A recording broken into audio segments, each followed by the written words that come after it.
babawi po ako, pwede na pala ngayon the next few days man lang, pati weekend magtanong.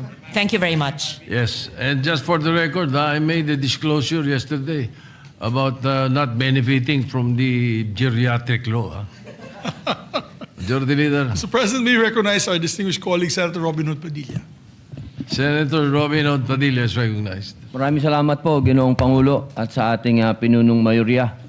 Ako po ay gusto ko lamang po magpasalamat ng buong puso at kaluluwa kay Secretary Bantog sapagkat sa hindi po kaalaman ng karamihan sa una po nating pagkikita sa opisina po ni Senator Drilon. Ito po yung panahon na inaayos po yung BARM, tungkol po sa BARM.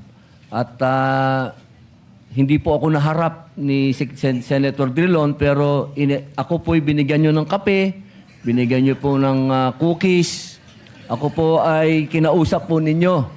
At hindi ko po makakalimutan kasi dahil nagkaroon din po kami ng hidwaan ni Senator Drilon. Pero kayo po yung nagpakita sa akin ng pagiging totoong tao. At nung ako po ay dumating dito at kayo po yung naupo dyan, natakot po ako. Sabi ko, nako, eto na yata. Wala na yata akong maipapasang batas.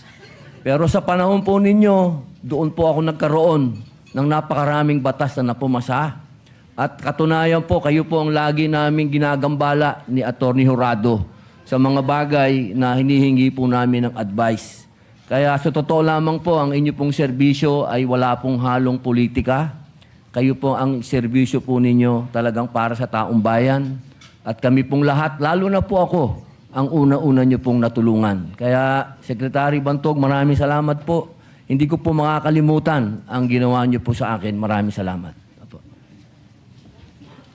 Mr. President, we recognize Senator Jingo Estrada. Senator Jingo Estrada is recognized. Thank you, Mr. President. Mr. President, distinguished colleagues, please allow this representation to co-sponsor proposed Senate Resolution number 262, expressing highest commendation and gratitude to Senate Secretary Renato Bantog